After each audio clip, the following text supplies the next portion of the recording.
do you think those traditional players who've dipped their toe into services, you see them maybe pulling back and going, actually, we let's just do hardware because we can't do this? Are we scaring them? Like, I say we, as in this new market where the customer's saying we want more. Do you think that could happen? So I think it's a little bit more complicated than just that. I think a handful of things. I do think there are certain hardware manufacturers now that are getting into services that will continue to go do that, and it'll be the expectation in the marketplace, especially if they're public or whatever, that they do have both service and hardware, and it may even be verticalized where they go after. It could be regional focus where they have more permission to do that.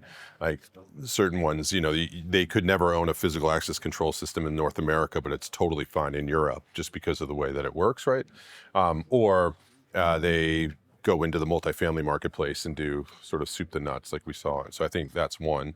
I also think, though, there's an emerging new group that's coming out of the OEMs that have been provided to what we would consider the traditional big four on that end, that all of a sudden have a brand that are making their products accessible to software companies because they see the need to service more software companies, and it's not happening, so that they emerge and now they can go service on that end. So I think it's a combination of both. I think it'll be interesting to see one of those charts over time where you see sort of like people moving around and whatever as far as who the big. I do think the big four will shift a bit based off of what we would traditionally call hardware companies. So I think the big four there, if you look at every industry is controlled by very large corporations. And those large corporations spend a lot of resources trying to keep it where it was. And in the access control world, that's historically been the PACs. It's the access control softwares that you had to go basically ask permission to go do XYZ with a customer. And if you didn't pay the fee to be associated with them or get the respective blessing, your product actually didn't get to market. Mm-hmm.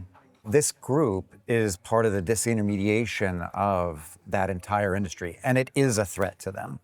And I have the fortune of getting to deal with lots of access control software people around the world, and they're trying to figure out, hold on, how does Swift Connect go direct to a customer and they didn't have to ask me permission to go put that credential into the access control system? And what the hell is any doing? And why are they, no, hold on, they didn't do this, and I'm gonna put a fee on them to the customer that if the customer really wants this, they gotta pay XYZ.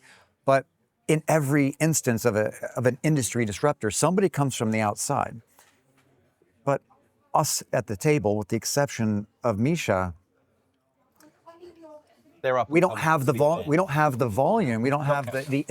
catch up. I mean, interventional. New kids on the block come in with a very different view that they are mainstream, and they're enabling us. The Googles, the Apples, the Samsungs of the world.